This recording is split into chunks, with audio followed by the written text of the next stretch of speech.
Okay, verse 11. The NIV reads, in order that Satan might not outwit us, for we are not unaware of his schemes.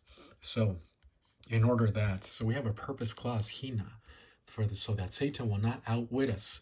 So, okay, this purpose, what is connected to what we just mentioned right now? So accept the man back, lest he become overwhelmed with excessive fear. Um, and therefore, I urge you all to receive, to reaffirm virtue love for this man, for such a man. And for this reason, I also wrote that I might know your character, if you all are obedient with reference to all things. To whom y'all forgave something, so do I. And if I forgave anything, I also forgave myself because of y'all in the presence of Christ, in order that we might not be outwitted by Satan. Satan can easily outwit you when you're in a mode of self-righteousness, in a mode of unforgivingness, in a mode of bitterness, jealousy, hatred, vindictiveness. And whenever there are 2 or 3 believers gathered in the Lord Jesus Christ's name, but they're out of fellowship and jealousy, bitterness, self-righteousness, self-justification, etc., you easily become a prey to Satan's schemes. But let us begin now.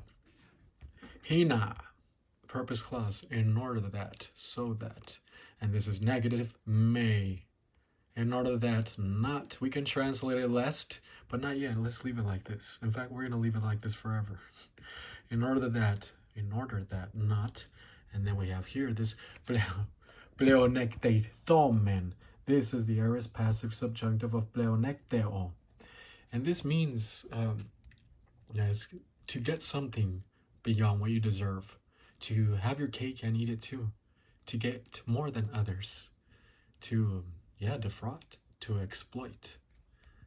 We're going to translate it as the NIV says, outwit, because we can easily be outwitted by Satan, and he's in that business of outwitting us. And if you're in the cosmic system, if you're not using your 1 John 1:9, you are easy prey to Satan. It doesn't mean you're demon influenced as a believer, but yes, you could be easy prey to Satan.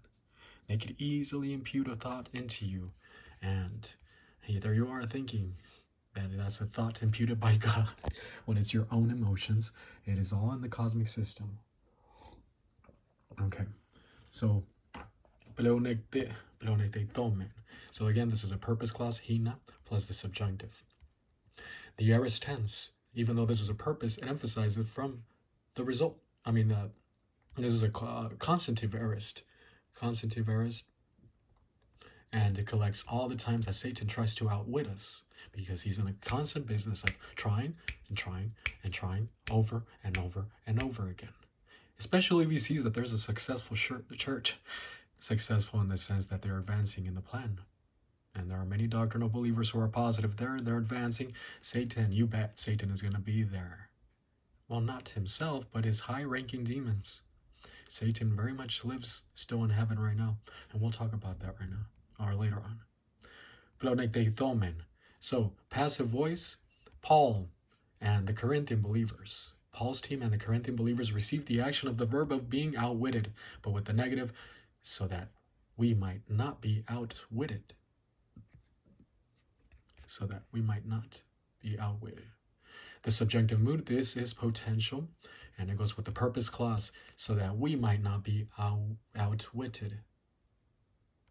And then, hupo plus the genitive of agency. Hupo plus tu satanas.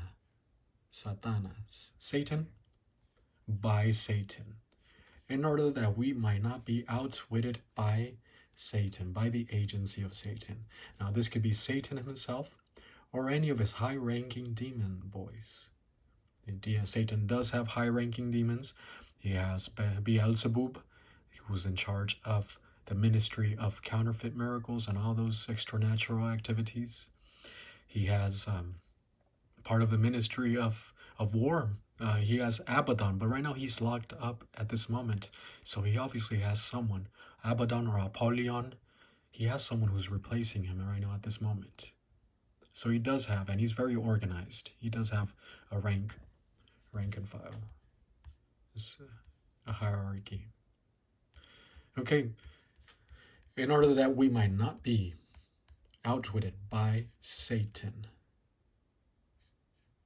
We might not be, okay, by Satan. And then this is a causal God, post-positive God, because, and now we have the main verb right here, agnomen, present active indicative of agnoeo, agnoeo. And so this is from which we get the word agnostic, is in the first person plural. And the present tense, this is progressive. In this moment, they are not ignorant. They're continuously not ignorant because they've been doing their work, learning doctrine, especially Paul and his team. We are not ignorant. This is the reason why Paul says, whatever you forgive, I forgive, so that Satan does not come in, exploit our self-righteousness, our discord, our bitterness, etc., and split us into two, cause a schism in the middle of this church. And so this Paul says, we are not ignorant, continuously not ignorant. The active voice, Paul and his team, produces the action of the verb, and I assume that many of these Corinthians leaderships, the leadership of the Corinthians, they know as well, such as Stephanas in 1 Corinthians chapter 16, verse 17. Stephanas, Fortunatus, and Achaicus, these guys who were actually advancing in the plan of God, and Paul tells the Corinthians as a result, subordinate to such men. These men need to be recognized. And so those guys worked as the interim pastors. Meanwhile, until Timothy arrives or Titus arrives to teach doctrine to the Corinthians.